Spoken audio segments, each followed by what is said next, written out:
तो इसलिए मार दिया गया कि उसको अपराधी को शक था कि हमारा दारू का गाड़ी इन लोगों ने पकड़वाया है। क्या कहें हम लोग तो सारा चीज़ करके थक चुके हैं। अब समझा जहाँ मतलब एसपी के पास आए हैं, अब वो आश्वासन दिए हैं कि ठीक है इस पर हम पूरा का पूरा मतलब हम काम करेंगे। जिस तरह से उन लोगों का तांडव उस जगह कायम है, उस जगह में क्या लगता है कि 1 महीना बीत गया है, 1 महीना बीत गया है, क्या लगता है कि आपको न्याय मिलेगा?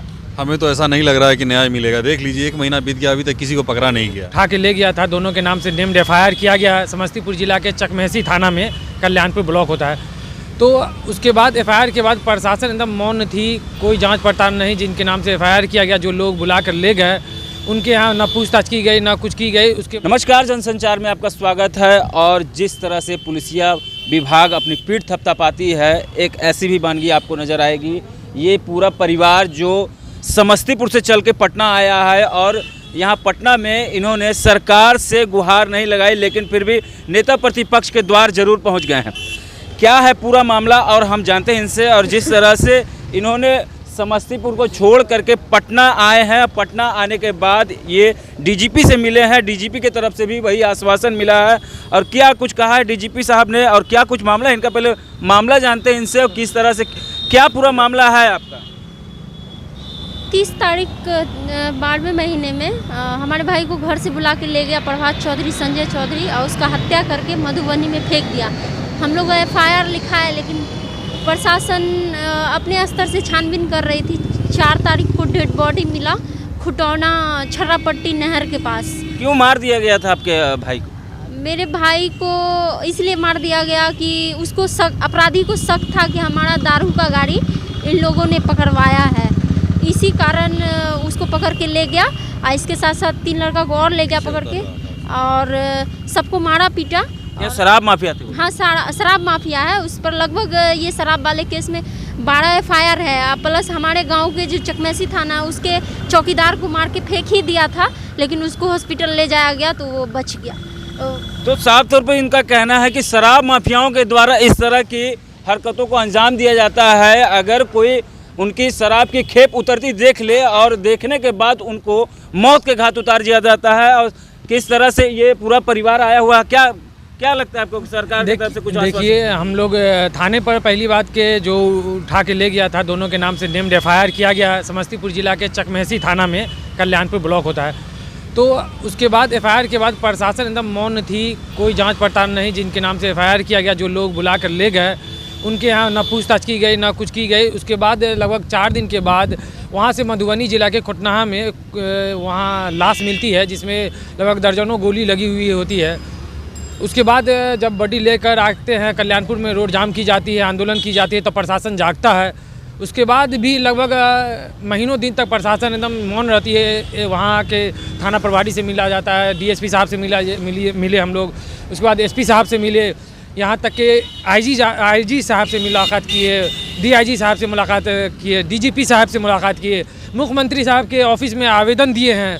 वहाँ तक भी हम लोगों का सुनवाई नहीं हुआ। तो नेता प्रतिपक्ष के पास आके आवेदन दिया है, उन्होंने आश्वासन दिया है कि हम इस पर कार्रवाई करेंगे। हम मांग करते हैं, वहाँ के डीजीपी साहब को फ़ोन करेंगे, एसपी साहब को फ़ोन करेंगे, जहाँ तक हो सके पूरा कोऑपरेट करेंगे।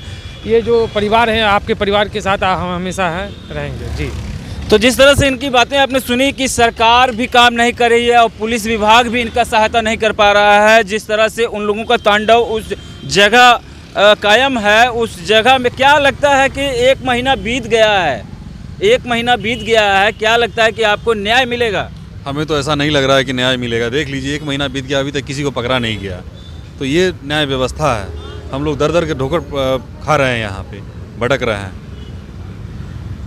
क्या करेंगे आगे क्या करेंगे? नहीं होगा तो हम लोग फिर अब धरना में बैठ जाएंगे। दूसरा अलावा हमारे पास नहीं है, कोई ऑप्शन नहीं है हमारे पास।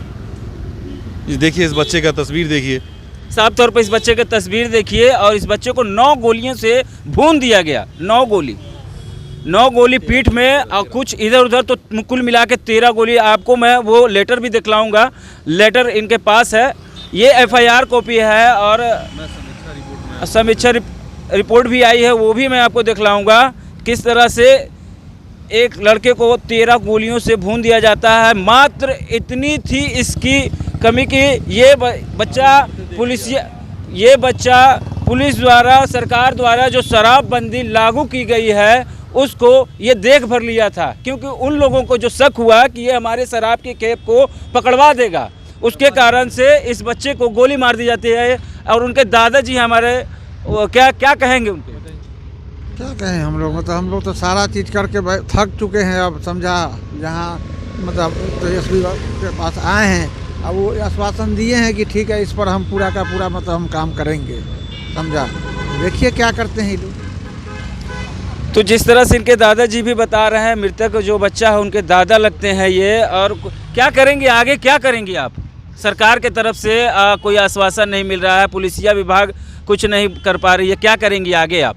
पुलिस विभाग तो बस यही बोल रही है कि हम लोग काम कर रहे हैं। काम 1 महीना बीत गया है। 1 महीना बीत चुकी है, लेकिन अभी तक अपराधी अरेस्ट नहीं हुआ है अपराधी का। अब हम लोग क्या करेंगे? लोकल विधायक के साथ है वहाँ अपराधी, दिखाइए वहाँ कैमरा पे। अगर अपराधी नहीं पकड़ा जाएगा, प्रशासन इसी तरह हाथ पे हाथ रख के बैठे रहेंगे, तो हम लोग डीजीपी के कार्यालय पे जाके हम लोग अनशन पे बैठेंगे, धरना प्रदर्शन करेंगे।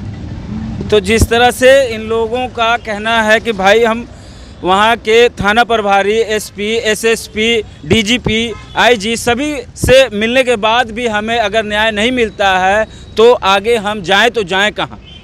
देखना ये होगा कि पुलिस विभाग कब तक इस पे कार्रवाई करती है और गुनहगारों को कब तक सलाखों के पीछे भेज पाती है। पटना से मैं राज।